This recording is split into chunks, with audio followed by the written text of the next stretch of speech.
Everyone, क्या हाल है सबके। अगर वो लेक्चर नहीं देखा है तो भी चलेगा, मैं आपको बेसिक से ही टच कराऊंगा सारी चीज़ें। जैसे हमारा फर्स्ट क्वेश्चन ही उस दिन भी और आज भी यही है कि इस 5 kg के ब्लॉक को इस पर्सन को उठाने के लिए 50 न्यूटन का फोर्स लगाना पड़ेगा। और इसका आंसर आता है नहीं। आई अंडरस्टैंड कि आपको 5 kg को 50 न्यूटन का फोर्स यहाँ तो देना ही पड़ेगा, बिकॉज देर इज़ नो वे कि आप इसकी ग्रेविटी को कैंसिल कर पाओ बिना इतना फोर्स दिए। पर ये जो 50 न्यूटन का फोर्स है ये पुली के इस एंड पे पहुंचा हुआ है, और हम लोग जानते हैं कि एक पुली के दोनों तरफ के फोर्सेस को बैलेंस होना ज़रूरी है क्योंकि पुली मासलेस है। तो अगर यहाँ पे आप टी बोलते हो और यहाँ पे आप टी बोलते हो तो नीचे की तरफ अपने आप एक टूटी आ जाता है। ये पर्सन खाली 25 न्यूटन के फोर्स लगा के 50 kg के ब्लॉक को उठा के बैठे। यहाँ पे आप लोगों को अगर ऐसा लग रहा है कि एनर्जी कंजर्वेशन फेल नहीं हो रहा क्या, तो इसका लॉजिक अभी तुमको धीरे धीरे समझ में आएगा। कंस्ट्रेंड मोशन इनफैक्ट इसी चीज़ का अंडरस्टैंडिंग है। तो आप ये चीज़ देखो कि ये पर्सन जब इस ऑब्जेक्ट को लिफ्ट करने की कोशिश करता है ना, तो यहाँ पे कुछ नई चीज़ होती है। अगर ये पर्सन यहाँ से एल लेंथ की स्ट्रिंग को खींचता है, एल लेंथ की स्ट्रिंग को इस पर्सन ने अगर ऊपर की तरफ खींचा है, तो उससे क्या होता है कि ये पुली ऊपर जब आती है वो खाली L/2 डिस्टेंस ही ऊपर आती है। ये चीज़ कंस्ट्रेंट मोशन का क्रक्स है, इस चीज़ को समझना भी उतना ही इंपॉर्टेंट है। क्वेश्चन में मैंने एक ब्लॉक रखा है और अब मैं तुमसे जानना चाहूँगा कि इन दोनों का एक्सेलरेशन क्या होगा। तो फर्स्ट ऑफ ऑल ये दोनों ब्लॉक्स कोई सेम स्ट्रिंग पे नहीं है, राइट। इस चीज़ को तुम एक बार विजुलाइज भी करके देखो और चेक करो कि विजुलाइजेशन में तुमको समझ में आता है कि नहीं कि इनका एक्सेलरेशन सेम है कि डिफरेंट है। ठीक है, आई जस्ट प्ले दिस। इस ब्लॉक की पोजीशन को सिग्निफाई करने के लिए यहाँ पे, और एक लाइन मैंने खींच दी इस ब्लॉक की पोजीशन को सिग्निफाई करने के लिए, इसको भी थोड़ा सा ऊपर कर देते हैं यहाँ पे। ठीक है, अब मैं इसको प्ले करता हूँ और लास्ट पोजीशन पे जाके रोक देता हूँ। ऑलराइट, अब हम अगर एक और लाइन खींचे जो कि अप्रॉक्सीमेटली यहाँ आ रही है, थोड़ी सी नीचे करनी पड़ेगी। ठीक है, और दूसरी लाइन खींचूँ मैं यहाँ पर जो कि इस ब्लॉक के एंड को रिप्रेजेंट कर रही है, जो कि बिल्कुल पुली को टच ही कर गया है ना। तो अब आप देखो यहाँ पे जो दूसरा ब्लॉक बन रहा है ये डबल द लेंथ का ब्लॉक बन जाता है। ऑलराइट, तो ये वाली जो लेंथ है, अगर मैं इसको डी बोलता हूँ तो ये वाली लेंथ अपने आप 2D हो जाती है। तो अब आपको ये चीज़ थोड़ी और क्लियरली नज़र आ रही होगी कि पुली के साथ अटैच्ड ऑब्जेक्ट थोड़ा कम डिस्टेंस कवर कर रहा है, और एक सिंगल स्ट्रिंग से अटैच जो ऑब्जेक्ट था उसको ज़्यादा डिस्टेंस कवर करना पड़ रहा है। ओके, इस पूरी चीज़ को फिर से देखें एक बार तो थोड़ा अच्छा लगेगा। आप यहाँ से देखो इसको मूव होते हुए, नीचे वाला ऑब्जेक्ट खाली डी डिस्टेंस मूव कर रहा है, ऊपर वाला ऑब्जेक्ट 2D डिस्टेंस मूव कर रहा है। ठीक है, इसका मतलब क्या है? इसका मतलब ये है कि जितनी देर में इसने डिस्टेंस मूव किया उतनी देर में इसने 2D डिस्टेंस मूव किया। अगर हम किसी एक इंस्टेंट की बात करते तो जब ये v वेलोसिटी पे होता तो ये भाई साहब को डबल वेलोसिटी पे होना पड़ता, बिकॉज कनेक्टेड तो वो हैं ऑलरेडी एक दूसरे से, है ना। सेम टाइम में अगर ये d डिस्टेंस करता है और ये 2D करता है तो एवरेज वेलोसिटी भी डबल आती है। सिमिलरली आप इसी चीज़ को डिफरेंशिएट कर दो, आप इसकी रेट ऑफ वेलोसिटी को भी डिफरेंशिएट कर दो, तो आपको एक्सेलरेशन के भी रेशियो मिल जाते हैं। तो आप बोलोगे कि अगर ये d चल रहा है तो इसका एक्सेलरेशन भी a होगा, एंड कंपेरेटिवली जब ये 2D कवर कर रहा है तो वेलोसिटी भी 2v और एक्सेलरेशन भी 2a हो रहा होगा। तो ऊपर वाले ऑब्जेक्ट का एक्सेलरेशन अपने आप ही ज़्यादा हो गया। तो अब जब मैं इक्वेशन बनाऊंगा तो मेरे को इक्वेशन में दोनों को सेपरेटली डील करना पड़ेगा। मुझे बोलना पड़ेगा कि ये वाला ऑब्जेक्ट जो है, इनफैक्ट एक काम करता हूँ ना, मैं इनके फ्री बॉडी डायग्राम बना के आपको थोड़ा क्लियरली रिप्रेजेंट कर देता हूँ चीज़ों को, तो काम ईजी हो जाएगा। तो 10 kg वाले ऑब्जेक्ट की जब हम बात करते हैं तो हम कहते हैं कि इस 10 kg वाले ऑब्जेक्ट पे 2t लग रहा है। ठीक है, मैं 2t लिख रहा हूँ क्योंकि मैं 5 वाले पे t को रिप्रेजेंट कर रहा हूँ। ऑलराइट, तो 10 वाले पे 2t लग रहा है। आपको वैसे बिल्कुल टेक्निकली चलना है तो इसका वेक्टर का लेंथ भी थोड़ा सा लंबा बनाना चाहिए। ऑलराइट, नीचे की तरफ 10 kg के ब्लॉक पे कितना फोर्स लग रहा था, तो नेचुरली इस पे फोर्स लग रहा होगा 100 न्यूटन का। 5 वाले पे यहाँ पे 50 न्यूटन का फोर्स होगा, पर वो चीज़ इधर के नॉर्मल से बैलेंस हो जाएगी, तो कोई टेंशन की बात नहीं है। टेंशन के अगेंस्ट 5 kg कोई फोर्स नहीं लगा रहा है, यहाँ पे कोई फ्रिक्शन का जिम्मेदारी नहीं है। तो the 5 kg block is going to accelerate with some acceleration a। तो इसकी इक्वेशन कुछ ऐसी बनेगी, t is equal to 5a, और कोई फोर्स नहीं है, एक्सेलरेशन t क्रिएट कर रहा है। जबकि 10 kg ब्लॉक की बात करते हैं तो हम जानते हैं कि अगर ये भाई साहब a से एक्सेलेट करें तो 10 kg ब्लॉक इसके आधे से एक्सेलेट किया होगा a/2 से। ठीक है, आप उल्टा भी कर सकते थे, आप 10 वाले की इक्वेशन में a लिख देते तो यहाँ पे 2a लिख देते, कोई फर्क नहीं पड़ता, कॉन्सेप्ट आपको समझ में आ ही रहा होगा। तो यहाँ पे जब आप इक्वेशन निकालोगे इन भाई साहब की, तो आप यहाँ पे a/2 के हिसाब से लिखोगे। आप कहोगे 100 - 2t is equal to 10 × a/2। इस पर्टिकुलर सिचुएशन में ये यहाँ वाली 5a वाली टर्म और यहाँ पे भी एक 5a वाली टर्म आ जाती है, तो क्वेश्चन बहुत ईजी हो जाता है। पर अगर मैं मासेस की वैल्यू चेंज कर देता तो थोड़ा सा कॉम्प्लिकेटेड होता। तो यहाँ पे तो हम निकाल सकते हैं चीज़ें, जैसे अगर आप एक्सेलरेशन निकालना चाहो तो आप क्या करो, आप t की जगह 5a पुट कर दो, तो ये वाली इक्वेशन हो जाएगी 100 - 2 × 5a। Is equal to 5a, तो ये हो गया t/3 लिख सकते हैं विच इज़ 6.66, ठीक है। तो ये एक्सेलेरेशन ए आया, ये एक्सेलेरेशन 5 kg ब्लॉक का था। तो अब आप यहाँ पे लिखोगे कि acceleration of 5 kg block is 6.66, जिसका मतलब है कि acceleration of 10 kg block would be 3.33। वो 10 kg ब्लॉक आधे से एक्सेलेरेट किया होगा, ठीक है। इस चीज़ को फिर से देखना है क्या? वैसे मैं क्यों रिपीट करूँ, तुम ही पीछे जाके देख लो, ठीक है जी।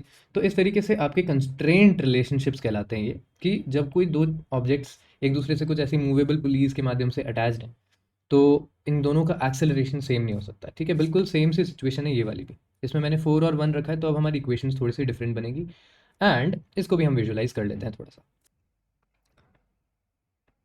इसमें तो ज़्यादा कुछ दिख नहीं रहा क्योंकि ये लेंथ बहुत छोटी है, तो मैं इसको थोड़ा सा छोटा कर देता हूँ, ऑलराइट, और इसकी लेंथ बढ़ा देते हैं। अब देखो, इसको थोड़ा सा नीचे ले आओ, और अगेन अगर तुम चाहो तो मैं वो मार्किंग्स वाला काम कर सकता हूँ। तो हम लोग एक एक मार्क बना देते हैं। लेट्स से कि ये यहाँ से शुरू हो रहा है। अब जब हम इसको प्ले कर लेते हैं और ये अपना पूरा मोशन यहाँ तक नहीं लेके जाना है, थोड़ा सा पहले मैं इसको रोक देता हूँ, यहाँ, सॉरी, यहाँ तक रोक देते हैं, ठीक है। तो हमारा ये जो बड़ा वाला ऑब्जेक्ट है ये यहाँ पहुँच गया। चलिए, अब आपको ये डिस्टेंस क्लियरली नज़र आ रहा होगा। तो ये वाली जो हाइट है, इस हाइट का एग्जैक्टली डबल हाइट है ये वाली, क्योंकि वो स्ट्रिंग कुछ इस तरीके से अटैच्ड है। तो देखो, ये जो डबल का रेशियो है, ये हर बार डबल नहीं होगा, ठीक है। ये 3, 4, 5 बहुत सारे एग्जांपल्स हैं अभी हमारे पास करने के लिए, तो इनके रेशियोज चेंज होते जाएंगे। This you have to remember कि ये रेशियोज कांस्टेंट नहीं रहते, और ये रेशियो किस चीज़ पे डिपेंड करते हैं ये मैं तुमको बताऊंगा, तो तुमको काफ़ी रिलीफ मिलेगा। एक बार और इसको मूव करते हुए देख लो डिस्टेंस के साथ, सॉरी, ठीक है, ये, ऑलराइट। तो अब आपको थोड़ा सा कॉन्सेप्ट का आइडिया लग रहा होगा कि ये चीज़ें साथ में ट्रैवल कर ही नहीं सकती। अब साथ में ट्रैवल करने का मतलब कि ये सेम एक्सेलरेशन से ट्रैवल नहीं कर सकते ये सब, ऑलराइट। तो अब जब हम इसको सॉल्व करते हैं तो हमको सिर्फ फ्री बॉडी डायग्राम्स ही बनाने हैं, और मैं यहाँ पे इसी डायग्राम पे फ्री बॉडी डायग्राम भी बना सकता हूँ। तो अगर मैं छोटे ब्लॉक की बात करूँ, तो इस छोटे ब्लॉक का मास है 1 kg, तो इस पे नीचे की तरफ जो फोर्स लग रहा होगा वो होगा 10 न्यूटन। इस ब्लॉक पे ऊपर की तरफ जो फोर्स लग रहा है उसको मैं टी बोल देता हूँ, तो एक टेंशन इस पे लग रही है। और क्योंकि ये ऊपर जा रहा है तो मैं इसकी इक्वेशन क्या लिखूंगा, ये हो जाएगी t-10 is equal to 1a। एक काम हो गया। दूसरे ब्लॉक पे आते हैं। इस बड़े वाले ब्लॉक पे कौन कौन से फोर्सेस लग रहे हैं, तो नीचे की तरफ इस पे लग रहा है 4 का 40 न्यूटन। ऊपर की तरफ इस पे देखो, ये जो स्ट्रिंग है, इसका स्ट्रिंग का यहाँ से जब ये स्ट्रिंग ऊपर जा रही है, इस पॉइंट से जब ये ऊपर जा रही है, तो इस पूरी स्ट्रिंग में टेंशन आपकी टी रहेगी, है ना। यहाँ से यहाँ तक इस स्ट्रिंग में टेंशन टी है। बट जब ये यहाँ नीचे आ जाती है इस वाले पॉइंट पे, तो ये 2t हो जाता है। तो हमको यहाँ पे 2t लिखना पड़ेगा इस इक्वेशन में भी। और फिर हम बोलेंगे कि क्योंकि नीचे जा रहा है तो हम बोलेंगे 40 minus 2t is equal to 4 into acceleration कितना लिखूँ।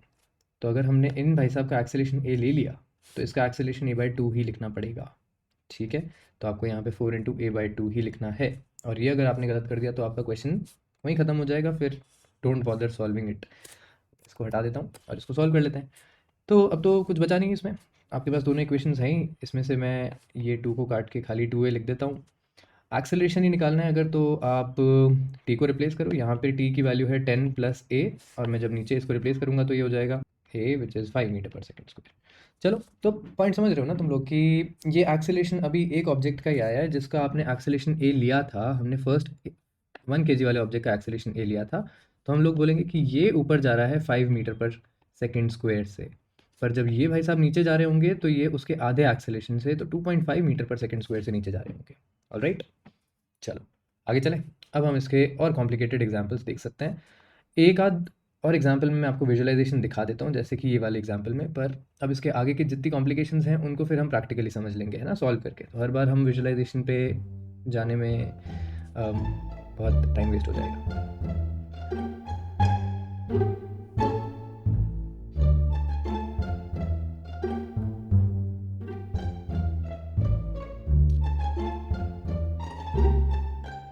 बस ये दिक्कत है, टकरा जाएंगे। ऑलराइट, तो अब इस सिचुएशन को हम लोग समझने की कोशिश करते हैं। यहाँ पे मैं मास कर देता हूँ 20 kg का, ऑलराइट, 20 kg बढ़िया रहेगा ना। इक्वेशन अब उतनी ईजी नहीं बनेगी जितनी ईजी अभी तक बन रही थी। और होगा क्या, क्या इनका एक्सेलेरेशन सेम होगा? तो कहने की बात यह है कि अगर यहाँ से एक सिंगल स्ट्रिंग चल रही है, तो आप इसको ऐसे सोचो, अगर ये ऑब्जेक्ट कोई डी डिस्टेंस नीचे जाता है तो इसको कितना ऊपर जाना पड़ेगा, है ना। मतलब मेरे को यहाँ पे खाली डी लिखना भी नहीं चाहिए था। अगर मैं इसके लिए डी लिख रहा हूँ तो मैं इसके लिए फिर के डी लिखूँ, और मैं तुमसे पूछूँ कि ये के की वैल्यू कितनी आएगी। तो बेसिकली बात यही है, अगर ये नीचे जाएगा तो यहाँ से इसको आप एक बार डायग्राम से भी समझने की कोशिश कर लो, है ना। मैं आपको विजुअलाइजेशन तो अभी करा ही दूंगा, पर पहले इसको डायग्राम से समझ लो कि अगर ये पुलीज नीचे जाती हैं कोई डी अमाउंट से, तो यहाँ पे 1 2 3 4 4D स्ट्रिंग की ज़रूरत पड़ने वाली है, और ये 4D स्ट्रिंग तभी निकलेगी जब ये 4D लेंथ ऊपर जाएगा, ठीक है। तो इस चीज़ को मैं आपको एक बार प्रैक्टिकली दिखा देता हूँ। अब हम लोग इसको इस डायग्राम में देखें, और इस डायग्राम में मैंने ये इस वाली की लेंथ थोड़ी सी ज़्यादा इसलिए रखी है ताकि हम इसका मोशन कैप्चर कर सकें कि कहाँ से कहाँ तक जा रहा है ना। तो अगेन हमको लाइन्स खींच लेनी चाहिए।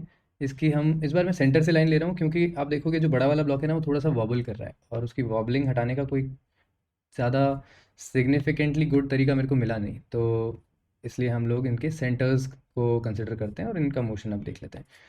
अब अगर मैं इसको प्ले कर दूँ तो आप देखते हो कि ये काफ़ी रफ्तार से छोटा वाला ब्लॉक ऊपर की तरफ जाके भिड़ रहा है ना, और ये ऐसे झूलता रहेगा। पर खैर हमको इसका मजाक नहीं उड़ाना है, हमको बस देखना है कि ये थोड़ी देर में कहाँ तक पहुँच रहा है। अब जैसे ये पॉइंट एक अच्छा है, क्योंकि इस पॉइंट में नीचे वाला भी करीब करीब फ्लैट हो गया, तो हम लोग उसका एक पोजीशन बना लें। That would be somewhere around hair. इस लाइन को ऊपर कर देता हूँ मैं, और इस छोटे वाले की पोजीशन आ गई है यहाँ तक, इस लाइन को भी नीचे कर देते हैं। तो अब आपको इन दोनों लाइंस के बीच में डिफरेंस देखना है कितना आया, ठीक है। ये इसको एक बार के लिए आप भूल जाओ, और अब ये डिस्टेंस को मेजर करो। तो ये जो डिस्टेंस है थोड़ा सा, और ये जो डिस्टेंस है इसको अगर आप डी बोलते हो, ये डिस्टेंस अब 4 टाइम्स हो गया है। क्यों? क्योंकि जैसा मैंने पहले भी आपको बताया, अगर यहाँ पे 4 स्ट्रिंग्स अटैच्ड हैं हमारे इस ब्लॉक के साथ मूव करने के लिए, तो इसका डी अमाउंट का नीचे जाना would require 4 times the D amount of strings जो कि ये अकेला प्रोवाइड करेगा, ठीक है। इस चीज़ को एक बार और तुम देखना चाहो तो देख सकते हो। जब तक बड़ा वाला ऑब्जेक्ट थोड़ा सा नीचे आता है डी डिस्टेंस, तब तक छोटे वाले ऑब्जेक्ट का 4D डिस्टेंस कवर हो जाता है। ऑलराइट। अब इसका मतलब ये भी है कि इनके एक्सेलरेशंस भी अलग अलग हैं, तो यहाँ पे हमको इन दोनों की इक्वेशंस जब लिखनी है तो दो चीज़ों का ध्यान रखना है। एक तो आपको ध्यान रखना है कि 20 kg वाले ब्लॉक का के ऊपर जो फोर्सेज हैं वो कौन कौन लगा रहे हैं। तो आप 20 kg के ऊपर की बात करते हो, तो अगर आपने स्ट्रिंग में टेंशन को टी लिया है, तो यहाँ पे 20 kg के ऊपर ये भी, ये भी, ये भी और ये 4 टेंशन्स लग रही हैं। बेसिकली 20 kg का जो ब्लॉक है वो इन दोनों चीज़ों से डायरेक्टली अटैच्ड है, तो आप इस पूरे सिस्टम को 20 kg का ब्लॉक मान लो। और अब आप बोलो कि इस सिस्टम पे कितनी स्ट्रिंग्स अटैच हो रही हैं, तो यहाँ पे 4 स्ट्रिंग्स अटैच होती हुई दिख रही हैं आपको। तो यहाँ पे आप 20 kg की इक्वेशन लिखोगे, तो आप, मैं सीधी इक्वेशन लिख दूँ, तो आप बोलोगे नीचे की तरफ 200, ऊपर की तरफ 40, और इसका इक्वल हो रहा होगा 20 इंटू सम एक्सेलरेशन ए, ठीक है। अब मैंने इसके एक्सेलरेशन को ए बोल दिया, तो इसका मतलब है मुझे छोटे वाले ब्लॉक के एक्सेलरेशन को अब 4a बोलना पड़ेगा। तो उसकी इक्वेशन हो जाएगी t माइनस 10 जो कि उसकी mg की वैल्यू है, is equal to 1 into 4a। और अब जब आप इन चीज़ों को सॉल्व करोगे तो आपके फाइनल आंसर आएंगे।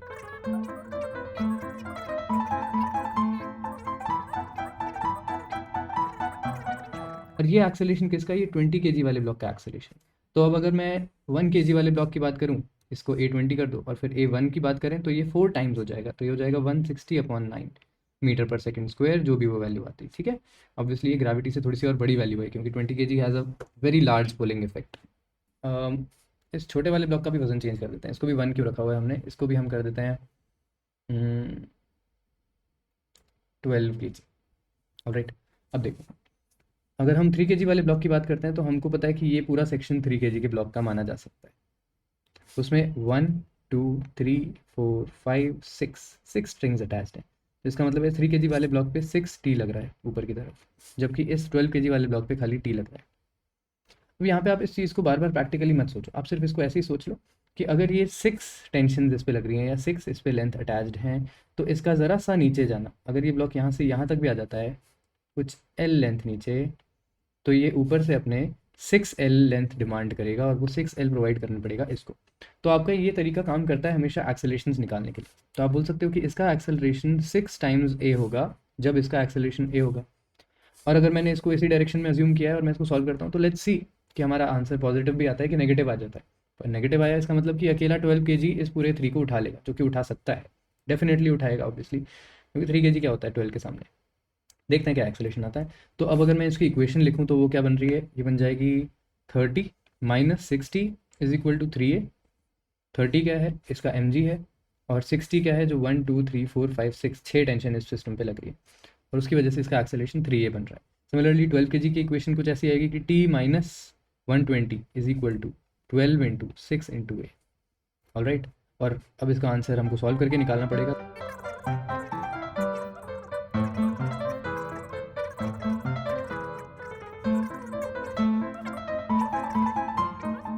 इज इक्वल टू ए, और ये आंसर नेगेटिव आ गया। ये आंसर नेगेटिव आया, इसका मतलब ये है कि हमने एक्सेलेरेशन का डायरेक्शन गलत अज्यूम कर लिया था, और ये मैंने जानबूझ के किया इस बार ताकि मैं तुम्हारा ये परेशानी दूर कर सकूँ। तो -230 इज इक्वल टू 145 ए बन रहा है। आप 5 से इस चीज़ को काट तो सकते हो। एक्सेलेरेशन की वैल्यू फाइनली -230/145 आ रही है, और मैं इसको एक बार ऐसे लिख के छोड़ देता हूँ। तो माइनस का मतलब क्या है कि हमने जिसको ऊपर जाने का सोचा था वो नीचे जा रहा है, तो एक्चुअल में 6 kg वाला ब्लॉक जो है वो नीचे की जगह ऊपर जा रहा होगा, और इसका एक्सेलेरेशन यही आया क्योंकि हमने इसी को ए लिया था। तो यहाँ पे जो एक्सेलेरेशन हमारा आया है वो इसकी वैल्यू है। ठीक है, 145 2 300 होता है ना, तो बेसिकली एक्सेलेरेशन 1 पॉइंट समथिंग में ही फंसा हुआ है, ज़्यादा बड़ा वैल्यू नहीं है।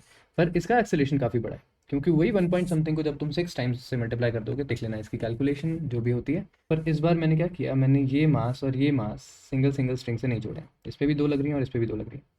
तो इसका रिलेटिव आप कैसे निकाल सकते हो, इनका कंस्ट्रेंट रिलेशनशिप कैसे निकाल सकते हो, बहुत ईजी है। आपको अगेन टेंशन की बात करनी है, तो आप बोलोगे कि इस ब्लॉक पे ये पूरा पोर्शन इस ब्लॉक का है ना, इस पे यहाँ पे 1, इसको रेड कलर से दिखा दूँ, 1 2 3 और 4, ये 4 टेंशन जो है वो इसके जोन में आ रही है। तो हमारे एम वाले ब्लॉक पे, जिसका अब मैं मास चेंज करके कुछ और कर देता हूँ, इसका 4 कर देते हैं और छोटे वाले का 3 कर देते हैं। ठीक है, देखते हैं कौन ओवर पावर करता है। तो ये 4 वाले ब्लॉक पे 40 लग रहा है, वेरी नाइस। तो हम लिखेंगे कि लेट्स से कि ये 4 वाला ब्लॉक यहाँ से कुछ ये एक्सेलेरेशन से नीचे जा रहा हो। ठीक है, तो इस पर 40 लग रहा है, 40 से बड़ा इसका अपना ग्रेविटी होगा अगर हम नीचे बोल रहे हैं, तो 40 - 40 इज इक्वल टू 4a। काफ़ी फ़ायदा हो गया ना 4 kg लेने का। उल्टा कर दूँ, इसको 3 और इसको 4 कर दूँ। ठीक है, तो उससे क्या हो जाएगा, ये हो जाएगा 30 - 40 इज इक्वल टू 3a। ठीक है, अब काटा पीटी नहीं हो पाएगी। आई नो काफ़ी लोगों को इसमें बुरा लगा होगा क्योंकि इक्वेशन अब थोड़ी सी मुश्किल हो रही हैं, पर कोई बात नहीं, आगे चलो। इस 4 kg की बात करोगे तो तुम बोलोगे ये 4 kg का ब्लॉक इतना है। ऐसा क्यों बोला मैंने, क्योंकि बेसिकली ये पुली का मास नहीं है, ये 4 kg के साथ ही अटैच्ड है। तो अब देखो इस सिस्टम पे कौन कौन से टेंशन लग रहे हैं। यहाँ पे लग रहा है 1, यहाँ पे लग रहा है 2 और यहाँ पे लग रहा है 3। तो इस ऑब्जेक्ट पे भी 3 टेंशन हैं। तो यहाँ पे इस ऑब्जेक्ट पे ऊपर की तरफ है 3t। हमारा क्वेश्चन ये फंस रहा है कि इसके एक्सेलरेशन के आगे क्या लिखें। इसका एक्सेलरेशन को अगर मैं k अमाउंट ऑफ a लिखता हूँ तो ये k की वैल्यू क्या आएगी, क्योंकि हम जानते हैं कि सेम एक्सेलरेशन तो नहीं हो सकता। अब तुमने एक पैटर्न नोटिस किया ऊपर के क्वेश्चन में, देखो अगर इस ऑब्जेक्ट पे 6 t's लग रहे थे और इसका एक्सेलरेशन a था, तो जिस ऑब्जेक्ट पे सिंगल t लग रहा था उसका एक्सेलरेशन 6 से आ रहा था। और ऊपर चलते हैं, यहाँ पे अगर इस ऑब्जेक्ट पे 4t लग रहे थे तो इसका एक्सेलरेशन a, और जिस ऑब्जेक्ट पे 1t लग रहा है उसका एक्सेलरेशन 4a। ये पैटर्न समझ आ रहा है। आप इन दोनों को अगर मल्टीप्लाई कर दो, आप अगर बोलो कि एक ऑब्जेक्ट का टेंशन और उसकी एक्सेलरेशन का जो मल्टीप्लिकेशन है वो दूसरे ऑब्जेक्ट की टेंशन और उसके एक्सेलरेशन की मल्टीप्लिकेशन के बराबर होनी चाहिए। इसका लॉजिक क्या है, इसका लॉजिक ये होता है कि इंटरनल फोर्सेस कहलाते हैं ये टेंशन वाले फोर्सेस इस सिस्टम में। जितने भी टेंशन के फोर्स हैं जैसे भी हैं वो इंटरनल फोर्सेस हैं। इंटरनल फोर्सेस का नेट वर्क डन हमेशा 0 आना चाहिए। तो अगर ये कुछ d डिस्टेंस ऊपर जा रहा है और ये डिस्टेंस kd नीचे जा रहा है, तो इवेंचुअली ये फोर्स इनटू डिस्प्लेसमेंट की वैल्यू इक्वल आनी ज़रूरी है। वही है ये अप्रॉक्सीमेटली, बस हमने यहाँ पे डिस्टेंस की जगह एक्सेलरेशन लिख दिया क्योंकि रेशियो तो वही रहेगा। तो आपका यहाँ पे काम बहुत आसान हो जाता है। आप कहोगे कि फर्स्ट जो ऑब्जेक्ट था, तो उस फर्स्ट ऑब्जेक्ट पे कितना टेंशन निकाला था हमने, तो इस पे 4t का टेंशन निकाला था। तो 4t का टेंशन लग रहा है और ये एक्सेलरेशन a दिखा रहा है, क्योंकि हमने इसको एक्सेलरेशन a का नाम दे दिया तो मैंने यहाँ पे भी लिख दिया। This should be equal to t2 जिसकी वैल्यू है 3t और इसका एक्सेलरेशन a2। तो आपके पास यहाँ पे एक बड़ा अच्छा सा रेशियो आ गया, और जब आप यहाँ से t को हटाते हो तो आपके पास आ जाता है a2 is equal to 4/3 of a, जिसको मैं यहाँ लिख देता हूँ। तो k की वैल्यू में k की वैल्यू आई है 4/3, और यहाँ पे अगर हम इसको लिखें तो ये हो जाएगा 4/3 ऑफ a। अब आप इक्वेशन बना सकते हो दोनों की। तो पहले की इक्वेशन तो हमने बनाई थी जिसमें हमने a लिया हुआ है। सेकंड वाले की इक्वेशन के लिए आपको लिखना पड़ेगा ऊपर की तरफ का फोर्स डोमिनेटिंग है, ज़्यादा पावरफुल है, 3t - 40 is equal to 4/3, sorry object का तो मास 4 है ही, और एक्सेलरेशन की वैल्यू जहाँ पे आप a2 लिखते हैं उस a2 की जगह आप लिखोगे 4/3a। अब ये दोनों इक्वेशंस में खाली एक t और एक a की वेरिएबिलिटी बची है, तो अब आप इसको सॉल्व कर सकते हो। सॉल्व करने के लिए एक छोटा और तरीका लगा के बताऊं, उसमें आप क्या करते हो कि आप टेंशन एलिमिनेट कर दो। कैसे करो, आप इस इक्वेशन को 3 टाइम्स और इस इक्वेशन को 4 टाइम्स मल्टीप्लाई कर दो। उससे क्या होगा, उससे यहाँ पे 4 इंटू 3 12t बन जाएगा, और यहाँ पे भी 4 इंटू 3 12t बन जाएगा, ये 4 और इस 3 से। तो ये चीज़ मैंने बस यही देखा कि 4 और 3 इधर इधर रेशियो अलग अलग है, तो उनको आपस में मल्टीप्लाई कर दो बेसिकली। तो आप यहाँ पे ऐसे लिख सकते हो 90 minus 12t is equal to 9a, और नीचे वाला हो जाएगा 4 से मल्टीप्लाई करना है ना, तो यहाँ पे 12t हो जाएगा, यहाँ पे 160 आ रहा है, और ये 4 इंटू 4 पहले ही 16 था, उस पर भी 4 आ गया, तो 64/3a हो गया। थोड़ी सी अगली लुकिंग इक्वेशन है मैं जानता हूँ, पर सॉल्व हो जाएगी, ऐसी कोई परेशानी नहीं है, क्योंकि अब जब आप इन दोनों इक्वेशंस को आपस में ऐड करोगे तो ये 12t तो कट गया, आपके पास आया 90 minus 160 is equal to 9 plus 64/3a। All right, अब इसको डेसिमल में लेके जाना है तो भी ठीक है, और वैसे मोटी मोटी बात यह है कि हमारा आंसर नेगेटिव आया, तो -70 इंटू 3 अपॉन यहाँ पे 9 3 18 किया और 64 के साथ ऐड कर दिया, और ये आपकी कुछ एक्सेलरेशन की एक वैल्यू आई है जिसको आप सॉल्व करोगे, मैं छोड़ रहा हूँ। पॉइंट क्या है, पॉइंट ये है कि एक तो एक्सेलरेशन नेगेटिव है, तो हमने जिस डायरेक्शन को अज्यूम किया था उसका उल्टा मोशन हो रहा है। यहाँ पे हमने सोचा था 3 kg ओवर पावर कर जाएगा, पर नहीं कर पाया। 4 kg वॉज ओवर पावरिंग, और 4 kg का एक्सेलरेशन और भी कॉम्प्लिकेटेड आएगा, क्योंकि 4 kg का एक्सेलरेशन 4/3 है, तो ये जो वैल्यू है इसमें जब 4/3 मल्टीप्लाई होगा तब ये 4 kg का एक्सेलरेशन है। ठीक है, मुझे लग रहा है कि ये चीज़ थोड़ी सी कॉम्प्लिकेट कर दी मैंने, स्पेशली मासेस के वैल्यू रैंडम लेके, पर मैंने जानबूझ के वो वैल्यू रैंडम ली ताकि तुम लोगों को आइडिया लगे कि अगली इक्वेशंस भी सॉल्व करनी पड़ जाती हैं। खैर, बात ये है कि अगर इस चीज़ में थोड़ा सा भी डाउट आ रहा है और अभी तुमको कॉन्फिडेंस नहीं आ रहा, या तुमने इधर उधर ध्यान देके इस चीज़ को मिस कर दिया, तो एक बार और पीछे जाके इस क्वेश्चन को भी देख लो। बाकी चीज़ें तो अच्छी लग रही होंगी क्योंकि उसमें विजुअलाइजेशन बहुत थे, पर इसमें जब विजुअलाइजेशन नहीं किया हमने, तो इस चीज़ को पीछे जाके देख लो ताकि तुम लोगों को ये कॉन्सेप्ट समझ आ जाए। ऑलराइट, आगे चलते हैं। अब मेरे पास वैरायटी और बहुत सारी है, इनफैक्ट बहुत बहुत सारी है। क्या मैं इतनी सारी वैरायटी आज कर पाऊँगा? हाँ, पता है कैसे। इस वाली सिचुएशन को देखो, इस वाली सिचुएशन में मूवेबल पुली ये रही और ऊपर वाली फिक्स्ड पुली है, और अब आप यहाँ पे उसी सिस्टम को अप्लाई करोगे। कौन सा? T1 A1 is equal to T2 A2, और यहाँ पे आप बोलोगे कि इस वाले ऑब्जेक्ट पे अगर टेंशन T लग रही है, ठीक है, मैंने M सब जगह लिखा हुआ था बैलेंसिंग वाले क्वेश्चंस के लिए, तो मैंने वही क्वेश्चंस उठाए हैं। इस बार इनके मासेस हम कुछ और ले लेते हैं। यहाँ पे हम ले लेते हैं इसको 6 kg का, और इस छोटे वाले को हम ले लेते हैं 4 kg का।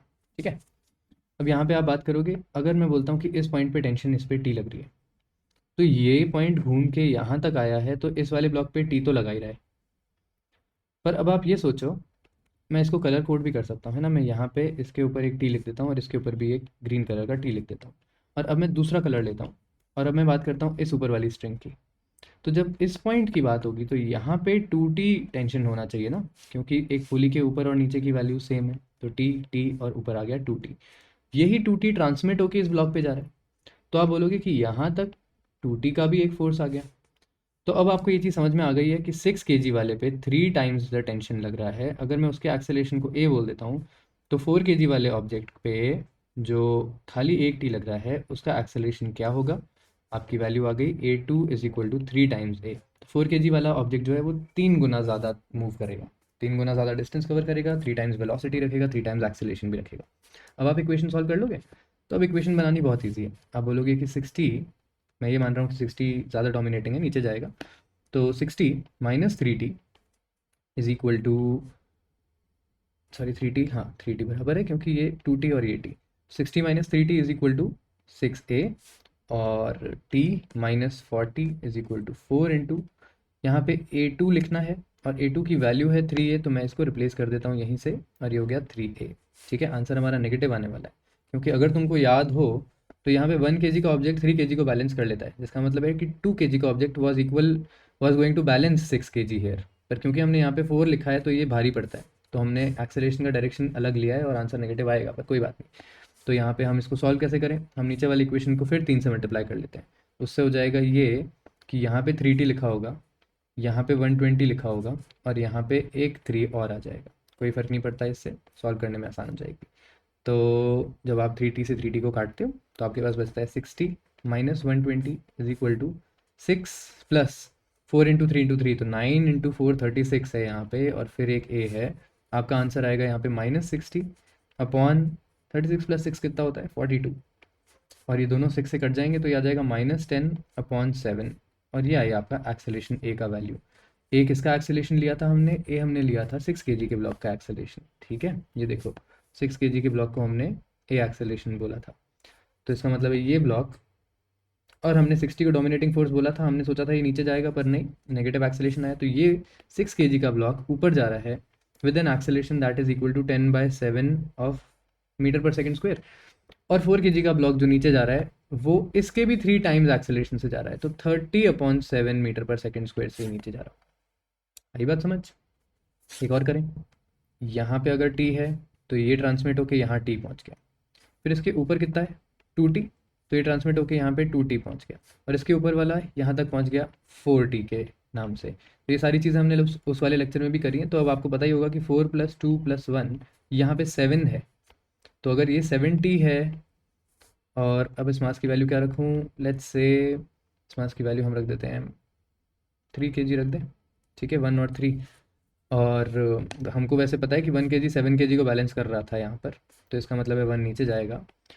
पर अब अगर मैं इक्वेशन लिखूँ तो मैं बोलूँगा कि 3 kg वाले ब्लॉक पे ऊपर की तरफ 7t लग रहा है, नीचे की तरफ 30 न्यूटन लग रहा है, और मैंने इसका एक्सेलरेशन ए बोल दिया ऊपर।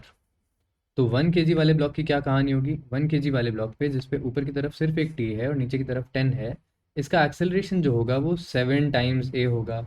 अब ये चीज़ मैं थोड़ी और फास्ट फॉरवर्ड कर रहा हूँ, है ना, हमने बेसिकली टी इंटू ए और टी इंटू ए इक्वल कर दिया है। अब आपको खाली इक्वेशन लिखनी, तो आपके यहाँ पे इक्वेशन बन जाएगी 7t - 30 = 3a, और इधर इक्वेशन बन जाएगी 10 -